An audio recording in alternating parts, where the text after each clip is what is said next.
Cuando hablamos de estudios de imagen en los cuales se utilizan radiaciones ionizantes, específicamente rayos X como radiografías y tomografías, tenemos que considerar, bueno, realmente en todos, ¿no? También en la radiofrecuencia y en el ultrasonido. Tenemos que considerar cuáles son los efectos biológicos sobre los tejidos. En el caso de las radiaciones ionizantes, o sea, rayos X, tenemos que considerar que dependiendo del paciente, ¿sí? Si este tiene contraindicaciones o no, vamos a tener una respuesta en los tejidos, que puede ser una respuesta rápida o una respuesta contraproducente a largo plazo. Entonces, a la respuesta de los tejidos las vamos a dividir justamente en respuestas precoces cuando el periodo de latencia, es decir, cuando el periodo entre la exposición al rayo X y la manifestación de un daño es corto, es decir, pueden pasar apenas unos meses cuando se empiecen a detectar eh, alteraciones anatómicas o alteraciones físicas en el paciente, ¿no? Y esto va directamente relacionado también con la dosis de la radiación, ¿sí? La dosis de la radiación y si el paciente ya trae o es propenso por alguna condición médica subyacente a responder de manera negativa al daño de las radiaciones ionizantes. Por otro lado, tenemos las respuestas tardías, cuando el periodo de latencia entre la exposición de la radiación y la presencia de los daños puede llevarse en varios años.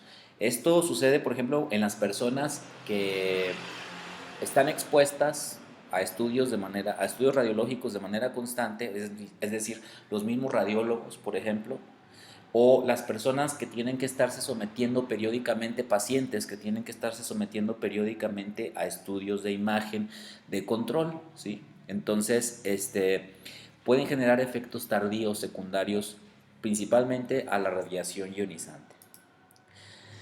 Entonces, hablando específicamente de esta radiación, ¿sí? Vamos a encontrar dos tipos de efectos biológicos en los tejidos.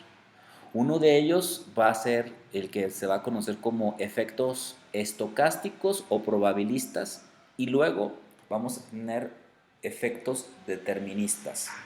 Los efectos estocásticos van a estar relacionados eh, con un daño no tan grave, ¿sí? O es más, esto es, mejor explicado sería como no importa la cantidad de radiación, tal vez te hagan un estudio radiológico con la dosis adecuada, la proyección correcta y todo esto, pero por alguna razón probable, ¿sí? Por azar, por ejemplo, ¿sí? Esa radiación generó daño en alguna célula o en un grupo celular. Y entonces puede provocar un efecto secundario. Pero esto es, justamente como lo dice su nombre, probabilista, es decir, hay una probabilidad, ¿sí? Entonces dice, su gravedad no es proporcional a la dosis absorbida, pero sí la probabilidad de que tenga lugar, ¿de acuerdo? Entonces, hay estudios que ya traen implícitos ciertos riesgos, ¿sí? Y esos riesgos aumentan la probabilidad de un daño permanente en un tejido.